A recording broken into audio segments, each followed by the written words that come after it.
வணக்கம். ஜவைஜர் from Javadupatti Pudur power writer அப்படிங்கிற YouTube channel மூலமாக உங்களை மீண்டும் சந்திப்பு ரொம்ப பட்சத்தில் மகிழ்ச்சி. அத்தோட எங்கள் சேனலை சப்ஸ்கிரைப் பண்ணுங்கள், பெல் பட்டன் அழுத்த மறந்துடாதீங்க. அத்தோட எல்லாத்துக்கும் ஷேர் பண்ணுங்க. ஒவ்வொரு கட்சிக்கும் இந்திய அளவில் தமிழக அளவில் இருக்கக்கூடிய மாநில கட்சிகள், தேசிய கட்சிகள் யாராக இருக்கட்டும், எல்லா கட்சிகளுக்குமே உட்கட்சி தேர்தல் அப்படின்னு ஒன்று நடக்கும். ஆமாம், அது எல்லா கட்சிகளிலும் உண்டு. இந்த அளவுக்கு பாஜகவில் நடந்து கொண்டிருக்கிறது இன்றைய சூழலில். அதில் குறிப்பாக அது தேசிய கட்சி, தேசிய அளவுக்கு இந்திய அளவுக்கு ஆங்காங்கே மாநிலங்களாக பிரிக்கப்பட்டு நடந்துகிட்டு வந்துட்டு இருக்கு.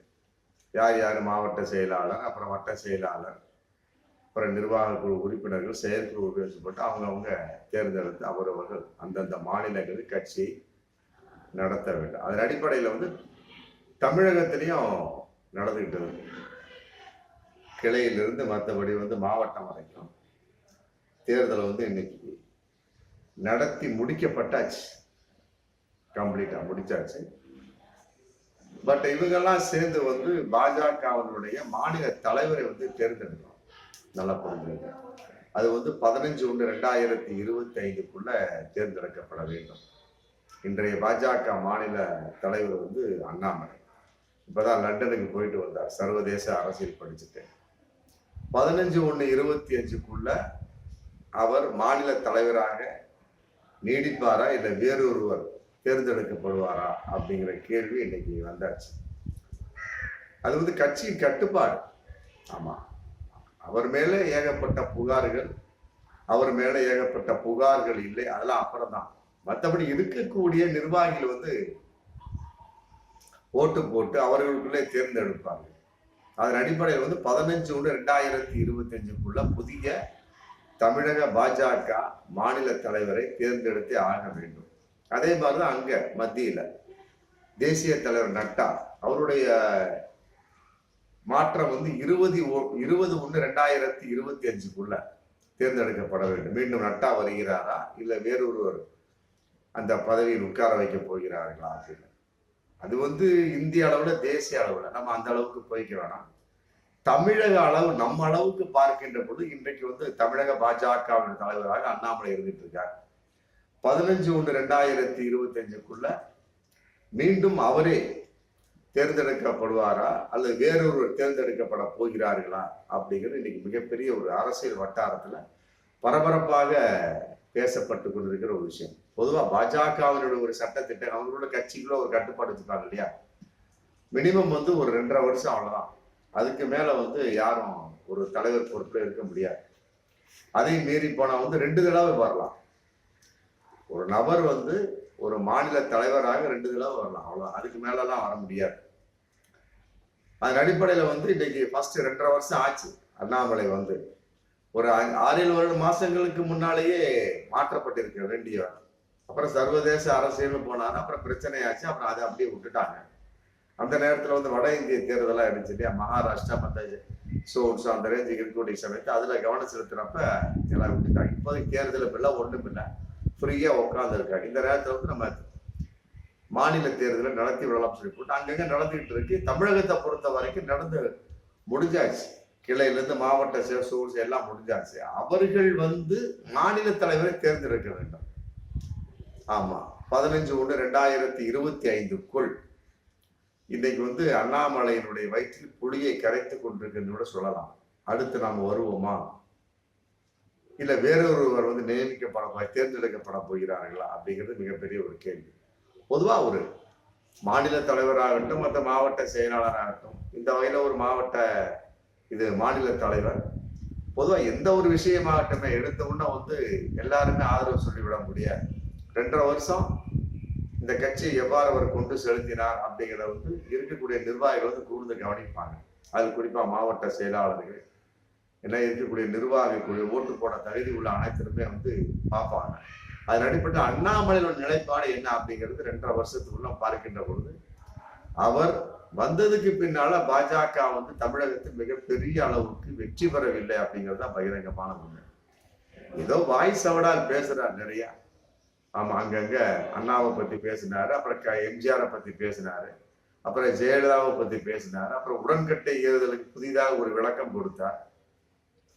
அப்புறம் ஆங்காங்கே வந்து பல போராட்டத்தின் வெளிப்பாடு நிறைய பேசினார், அவ்வளவுதான். ஆனால் அவருடைய பேச்சு எந்த அளவுக்கு எடுபட்டது அப்படிங்கிறது நம்ம பார்க்கின்ற பொழுது கட்டாயமாக மக்கள் அதை ஆதரிக்கவில்லை, அங்கீகாரம் கொடுக்கவில்லை என்பதை பகிரங்கமா நம்ம பார்க்கக்கூடிய விஷயமா இருக்கு. பொதுவா ஒரு மாநில தலைவர் அப்படி இருக்கக்கூடிய சமயத்துல அவருடைய பேச்சுக்கு வந்து கட்சியில் மதிப்பு இருக்கு அப்படின்னா கட்சியிலே மதிப்பு இல்லை. நாம இரண்டு விதமான விஷயம். சில பேர் வந்து அண்ணாமலை தான் மீண்டும் வரணும்னு சொல்லிட்டு பாஜகவுல எதிர்பார்ப்பா இருந்துட்டு இருக்காங்க. இன்னும் சில பேர் ஒரு பாதிக்கு மேல ஒரு 60% மேல 60-70% மேல இன்னைக்கு வந்து அண்ணாமலை மீண்டும் மாநில தலைவராக வரக்கூடாது அப்படிங்கிற ஒரு நிலைப்பாட்டில் இன்னைக்கு ஏகப்பட்ட பேர் இருந்துட்டு இருக்கிறாங்க. காரணம் என்ன அப்படின்னா 2026 சட்டமன்றத்தை ரெடியா இருக்கு. நல்லா புரிஞ்சுக்கணும். 2026 சட்டமன்ற தேர்தல் வந்து கட்டாயமாக யாரோடு கூட்டணி சேர வேண்டும். கூட்டணி சேராமலாம் பாஜக தனித்தான் நின்று போட்டிட்டு ஜெயிக்கலாம் முடியாது. ஆமா, ஒரு சீட்டு கூட வராது. ஆச்சுங்களா?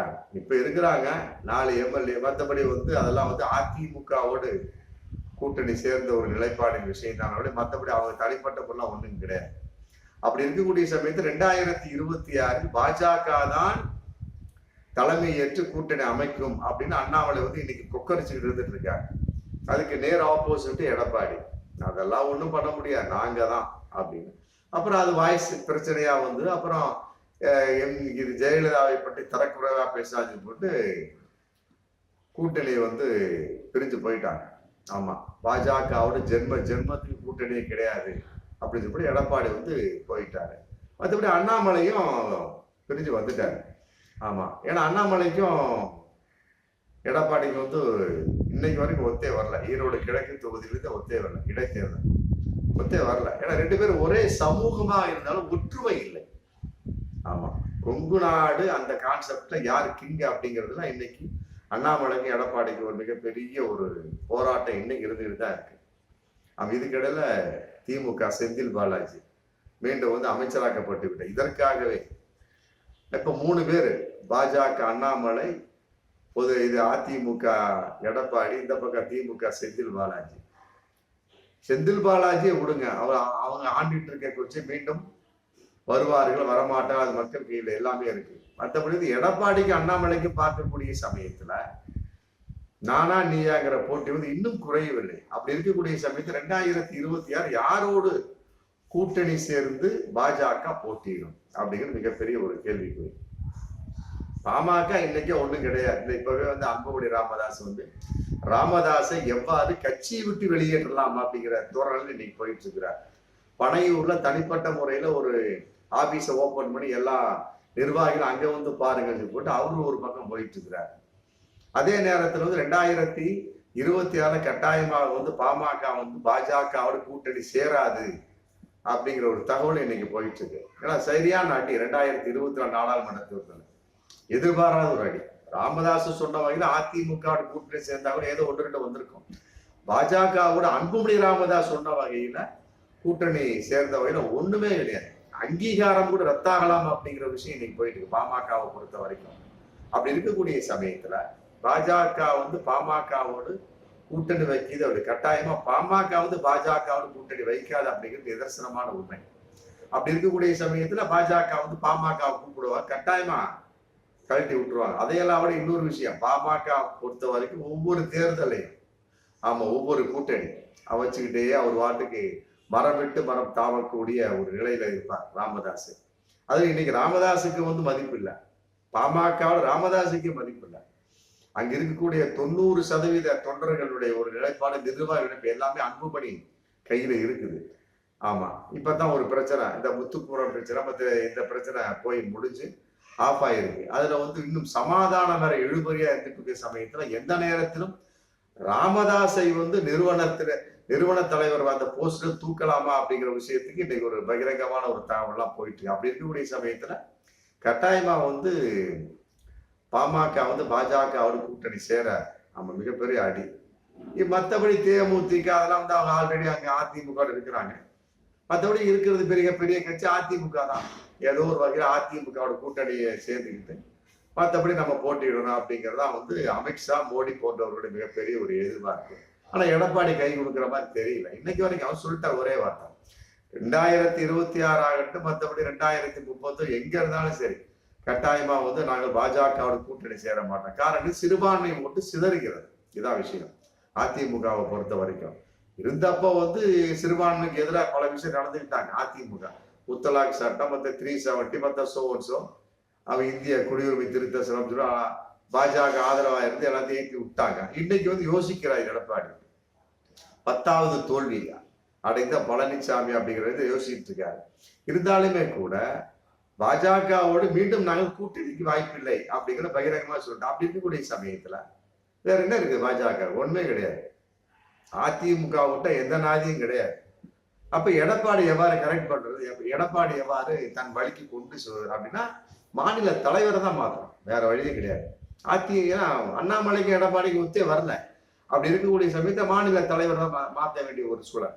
அதுக்கு இன்னைக்கு மாநில பொறுப்பாளராக கிஷன் ரெட்டி அப்படிங்கிற அமைச்சரை பாஜக நியமிச்சிருக்கிறாங்க. தேர்தலாம் முடிஞ்சது. அவர்கள்லாம் சேர்த்து 15/1/2025 மாநில தலைவரை தேர்ந்தெடுங்க பாஜகவில். ஆமா, இருக்கக்கூடிய சமயத்தை எவ்வாறு அப்படிங்கிற மிகப்பெரிய ஒரு கேள்வி உள்ள உட்கட்சி விவகாரம் இருந்துகிட்டு தான் இருக்கும். ஆமா, ஒரு 70% அண்ணாமலைக்கு எதிர்ப்பாதான் இருந்துட்டு இருக்கு. வாய் தான், மற்றபடி எந்த ஒரு ஜாம்பம் வலிச்ச மாதிரி தெரியல. அப்படி இருக்கக்கூடிய சமயத்துல 2026 மனதில் வைத்து பார்க்கின்ற பொழுது கட்டாயமா அதிமுகவுடன் கூட்டணி, அது மோடிக்கும் ஓகே, அமித்ஷாக்கும் ஓகே. அப்பவே சொல்லிட்டாரு எடப்பாடி, நீங்க அண்ணாமலையை மாத்துங்க, நாங்க கூட்டணி சேர்ந்துக்கோங்க அப்படின்ட்டாரு.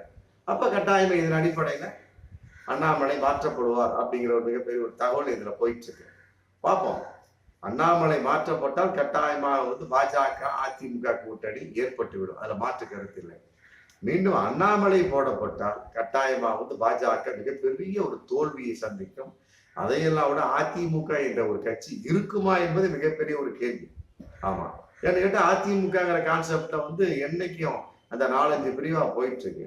அண்ணாமலை மீண்டும் தேர்ந்தெடுக்கப்பட்டா முடிஞ்சு போச்சு. மோடி, அமித்ஷாவுமே அதிமுக இல்லாம பண்ணிடுவாங்க. ஆமா, ஆனால் அது நடக்காது அப்படிங்கிற ஒரு தகவல் போயிட்டு இருக்கு. ஆமா, அண்ணாமலையை நீக்கி விட்டு பாஜக கட்சியை நடத்தணும் இல்லையா?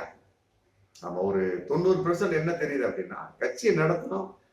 மாநிலத்துல தமிழ் மாநிலத்துல பாஜக ஒரு 20 சீட்டா 25 சீட்டாவது வரணும் அப்படிங்கிற மிகப்பெரிய எதிர்பார்ப்பின் வெளிப்பாடா இன்னைக்கு மோடி, அமித்ஷா எடுத்துட்டு இருக்காங்க. அது மிகப்பெரிய ஒரு திட்டம் போட்டுட்டு இருக்காங்க. அதுக்கு திட்டத்துக்கு வெளிப்பாடு என்ன? ஆமா, அப்படி ஒரு சூழல் நடக்கணும் அப்படின்னா அதுக்கு மிகப்பெரிய ஒரு முட்டுக்கட்டை அண்ணாமலை தூக்கிட்டோம்னா முடிஞ்சு போச்சு. எடப்பாடி பாஜக கூட்டணி கட்டாயமா கன்ஃபார்ம் ஆயிடும்.